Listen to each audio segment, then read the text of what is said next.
Hello everybody, it's Brian here on Never Hand Over, and this is the second part of this three-part video review.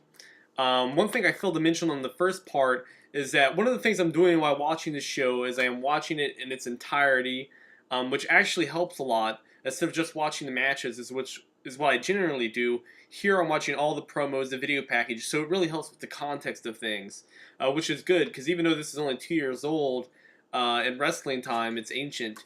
That's just kind of the way it works.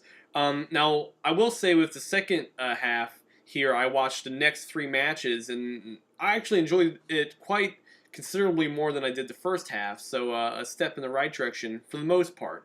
We'll touch on that. Well, the first match was a women's championship match, Mickie James and Victoria, and Victoria had an angle at the time where she had a checklist and she was taking out divas left and right. And this led her to take on Mickie James. Very good match. I gave it a 5, especially for women's in WWE specifically, because so often they're relegated to 3-minute TNA, and by that I don't mean the Federation, I mean tits and ass showcases on the Monday Night program. I do have a cat who might be joining me in this video review. Say hello to Tomo, world. I'll try not to let her hit any buttons here or access any of her favorite sites. Big 2 girls 1 cup fan. But so barring any major malfunctions here, I will get through this review. I do have some things I'd like to share. So Mickie James and Victoria was quite good. Both of them, I gotta say, are probably 2 of the best women's wrestlers in the last 5 years for the WWE. So in that regard, this was a very nice treat. Good match. That's I guess basically what I'll say about it. It was good. One thing I will say that I noticed is that they worked at a bit of a slower pace than what you'll typically see for WWE Divas matches, which I liked. It had a good build to it and a satisfying finish. So now here's a match I really want to talk about.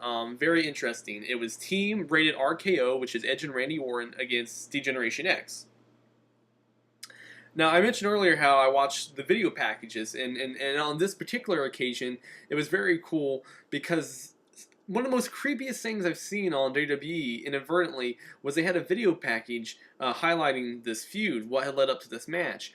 And it was done in black and white with this really eerie, kind of funhouse, creepy, maybe like horror movie-like music, which I just found completely unnerving while I was sitting on my couch in the dark. Now, granted, it is 1:30 a.m. on a school night as I record this, and I am home alone, save for Tomo.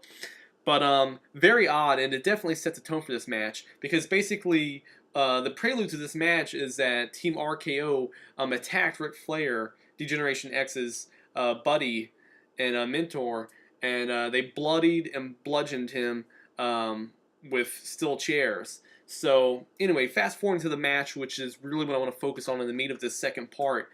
Terrific match. I'm giving it a 7. There are some minor problems with it, which came later on in the match, which I will talk about. Anyway, right off the bat, Hunter and Sean attack RKO on the entrance ramp, and it starts fast and furious. There's big bumps. Both guys get thrown over the railing out into the crowd. Edge takes a back body drop on the steel ramp. This is all within like the first 30 seconds. When the match starts, they kind of switch roles. Typically, the good guys get worked over in tag matches. That's just the standard tried and true method. Well, in this case, D-Generation X is so motivated and so fueled that they're actually beating up on the Hills for the first part of the match, which is kind of nice. And I gotta say, Randy Orton is always, he's like the internet darling for his selling, which is phenomenal. But looking at this from 07, it definitely makes me think that in the last 2 years, somebody has told him to tone it down. Because in 07, he was blown away what he's doing now. He is, every single punch and strike and bump, he is just whirling around, recoiling in pain. It's great. It's so fun to watch. And Edge does a good job. Actually, another interesting thing about this match is that at one point during this match, I thought each of these 4 guys were the MVP of it. That just goes to show you that everybody stepped up. Another big thing about this match is that there's tons of blood, which really makes me miss the fact when in WWE you could blade. I mean, until just last year, WWE became PG, and now you cannot blade yourself, thus no blood. It really takes away from the epicness of big blood feuds like this one. Shawn Michaels bleeds a ton. Edge bleeds a little bit. Orton bleeds once hard way early into the match, inadvertently due to a leg drop on the apron. Later in the match, however, he blades himself bad. I mean, it's like a geyser of blood. I don't even know how much he lost. A couple gallons, it seems like. I mean, there's literally puddles of it on the ring, out on the floor. It's crazy. Here's one thing I will say about the match. It is a great tag match. It uses some of the tried and true formulas, but it kind of plays on some cliches, mixes it up. Great match. All four of these guys, huge stars. Very compelling to watch. There's a great heat segment where Shawn Michaels gets worked over and he finally gets the hot tag. All of this is great. Here's the problem. I think the end got messed up, and well, I know it did. This, watching for this long, you can certainly see this. I don't know exactly. I don't know if somebody would like to clarify it in a comment or email. But I believe Triple H gets hurt here. If not, he did a hell of a job acting, and they played it off like it was a legitimate injury. But his knee buckles, and this totally changes the complexion of the match.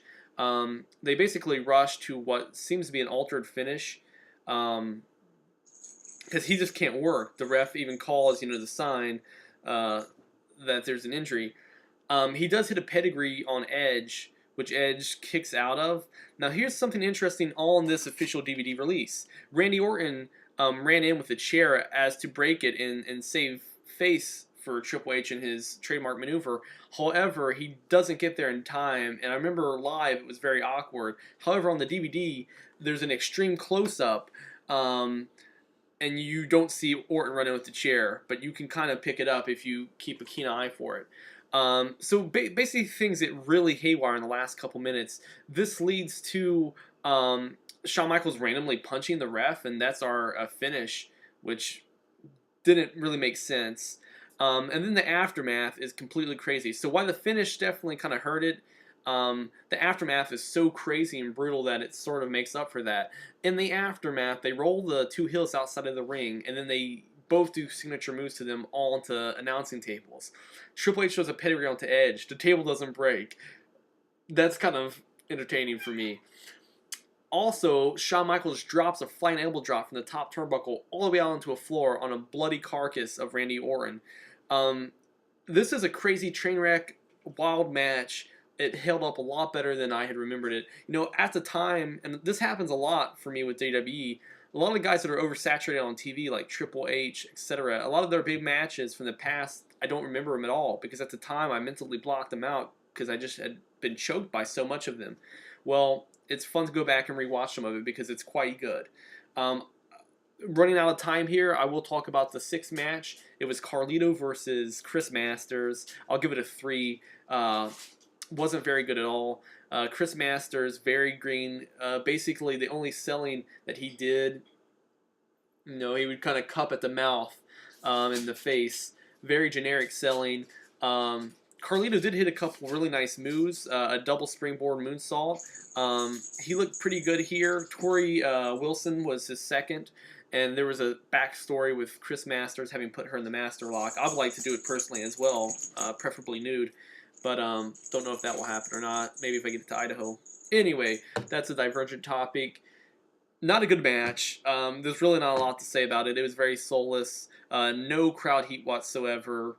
The finish was kind of screwy too, where Chris Masters reversed the roll-up and grabbed the trunks. Very cheap, very tainted.